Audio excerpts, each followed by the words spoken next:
Hello, welcome to another episode of Foxhole Deep Dive, episode number 233, where we will be covering the current events of Fisherman's Row. Of course, the episode wouldn't be complete without our favorite pirates of TBFC, but also today, we cover the topic of what is life like in a persistent war game and the challenges surrounding morale. All right, so today we're diving into the trenches of Foxhole. And you know this for our listeners who maybe haven't had the pleasure. It's a game where the battles rage 24/7. Yeah. Players aren't just like fighting each other. They're building the whole dang world from scratch. Right. We've got two incredible firsthand accounts of some serious pirate shenanigans. Yeah. And trust me, you do not need to be a gamer to appreciate this story. What's fascinating about Foxhole is how it blurs the lines between game and reality. It's what's called a persistent world. Okay. Which means that even when you log off the battles, rage on your constructions are slowly decaying, and the consequences of your actions or inaction are waiting for you when you log back in. We're zeroing in on an area called Fisherman's Row, which, as you might have guessed, is a cluster of islands. Big strategic importance, but also a logistical nightmare, especially for the faction currently trying to hold it, the Wardens. Yeah, and that's where those blurred lines get really interesting. Okay. Imagine building a fortress, not out of pixels, but with virtual concrete that takes a full 24 hours to dry in real time. Oh, wow. That's Foxhole's M-Sub system. Right. Everything needs upkeep. And neglecting those M-Subs, even for a day, can mean the difference between a stronghold and a pile of rubble. Okay, so the Wardens, they're holding this island chain. They're desperately trying to keep it supplied, fortified. But little do they know, a band of digital buccaneers is about to make their lives very complicated. Enter the Black Flag Crew, or TBFC. These guys are colonial faction players, known for their hit-and-run tactics, exploiting vulnerabilities, and a healthy dose of what some might call piracy. And you know what they say about the Wardens? Warden Logie's the best Logie. Yeah. They're known for their logistics, Right. for keeping those supply lines humming. But as you can imagine, that also makes them a prime target. Exactly. The better the logistics, the more tempting the prize. And TBFC, they're all about going after the shiniest loot. Case in point. Their first raid on a little Warden-controlled island. They've nicknamed it Scum Island. Right. These guys waltz in and steal a 120mm artillery piece right out from under the noses of a prominent Warden faction called the Ketchup Gang. Can you even imagine the audacity? It's a bold move, no doubt. But it speaks volumes about their understanding of the game. It's not just about the firepower, it's about the psychological impact. That stolen artillery piece isn't just a weapon, it's a symbol of Warden vulnerability. And it throws a wrench in their entire defense strategy. It's like stealing the crown jewels. Yeah. And then using them to knock over the palace guard. Exactly. But TBFC, they weren't content with just a little light larceny. Oh no. Yeah. Took things up a notch. Uh-oh. Several notches, actually. They brought a flame tank to the party. And this is where we see TBFC's understanding of psychological warfare come into play. Okay. They didn't just want to steal resources or disrupt the Warden's plans. They wanted to send a message. A very fiery message. A flame tank. Now, I'm no military strategist, but that seems like bringing a bit much to a virtual island getaway. Yeah. What was the plan here? It wasn't just about what they were bringing, it was about when. Okay. They waited until the Warden in charge of Scum Island was offline, sound asleep in the real world. Then they launched their attack, burning the entire island to a crisp. Well, so they're timing their virtual raids around real-life schedules. That's next-level dedication or maybe obsession. I'm not sure which. This is what makes Foxhole so fascinating. That constant tension between the virtual and the real. Right. Imagine pouring hours into building up your island defenses only to log in and find nothing but ashes. That's not just a loss of in-game progress, it's a blow to your morale. Yeah, it's like coming home from vacation to find your house has been completely reorganized. Sure, it's technically still your stuff, but it's just not the same. Yeah. TBFC, they weren't done, were they? One island torched apparently wasn't enough. Nope. They set their sights on another target, Gale, an island in the Tempest region. And once again, they timed their attack perfectly, striking during what Foxhole players call a break war. We interrupt our Deep Dive podcast to bring you an important message from today's sponsor. Heinz baby food, Heinz baby food. Baby likes teddy bears, toy balloons, rocking chairs. Hello, I'm Admiral Heinz, reminding you that the well-fed sailor is is a happy sailor. And at Heinz Baby Food, we serve only the freshest meals to keep morale high and our bellies full. And how fresh, you may be asking? Well, let's just say some ingredients may still be wiggling.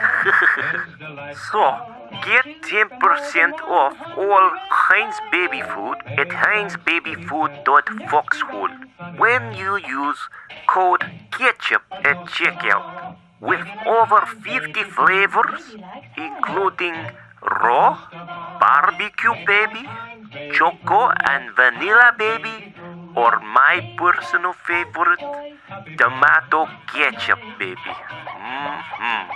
And for special offer, I will give you free gunboat with every purchase. So don't delay, purchase today. And remember, Scum Navy leads the way. Well, sometimes we do. I could still say in advert, right? Okay, bye. Now, for our listeners who haven't experienced the joy of virtual trench warfare, what exactly is a break war? It's a fascinating aspect of persistent games. See, in most games, you log off, the world freezes, no big deal. But in Foxhole, the war never sleeps. Right. So sometimes, to give players a break, especially those in different time zones, the developers will declare a temporary ceasefire, a pause in the action. That's a break war. Okay, so TBFC, these digital pirates, are using their knowledge of the game's schedule, even real-life player habits, to their advantage. That's some serious strategic thinking. Absolutely. They understand that during a break war, the most dedicated warden players, the ones most likely to put up a fight, are probably taking a well-deserved break from the virtual front lines, leaving their territory ripe for the taking. Talk about knowing your enemy. It's like they're playing 4D chess while everyone else is stuck on checkers. And that brings us to their most audacious operation yet, their masterpiece of mayhem, the assault on Arcadia. Arcadia. Now, this isn't just some backwater island. This is prime real estate on Fisherman's Row's main island. Heavily fortified, we're talking concrete defenses, the works, held by the 11er C, a French-speaking warden regiment known for their tenacity. And this is where the international element of Foxhole adds a whole other layer of complexity. Different time zones, languages, play styles, all colliding. Yeah. Imagine trying to coordinate a defense when half your team is halfway across the world, likely asleep. It's a logistical and communication nightmare, one that TBFC is all too happy to exploit. So how do you crack a fortress held by sleep-deprived players speaking a different language? Well, if you're TBFC, you bring out the big guns. And I mean big, we're talking ballista tanks. 3 of them, to be precise. Ballista tanks, those are those massive lumbering siege weapons designed to pulverize concrete, right? Seems a bit excessive, even for a group of self-proclaimed pirates. Remember, TBFC understands the psychological element of warfare as well as anyone. They didn't just want to win, they wanted to make a statement. And what better way to make a statement than by rolling up to a concrete fortress with enough firepower to level a small city? Okay, point taken. So they bring the ballistas to the party, then what? It was a two-pronged attack. First, they used the ballista to soften up the defenses, essentially turning those concrete walls into Swiss cheese. And we know how long concrete takes to dry in Foxhole, a full 24 hours. So even if the 11er C managed to scramble a defense, their fortifications would be useless until that concrete set. Exactly. It was a brilliant tactical move, but also a demoralizing one. Imagine logging in to find your meticulously crafted defenses reduced to rubble. It's enough to make you want to chuck your computer out a window. More like chuck your computer in the ocean, am I right? Get it? Because it's an island. Okay, bad joke, but back to TBFC. They've smashed the defenses, demoralized the defenders. What do they do next? Well, they could have just sailed off into the virtual sunset content with their victory, but that wouldn't be very pirate-like, would it? No, they decided to add insult to injury with a little touch of, let's call it, dark humor. Oh boy, this I gotta hear. So TBFC, after they, reduce Arcadia to rubble, they decide to rub a little salt in the wound. What did these digital pranksters do? They got themselves a rowboat. A rowboat, seriously. After rolling in with the ballista tanks, they downgraded to a rowboat. Oh, this rowboat was key to their plan.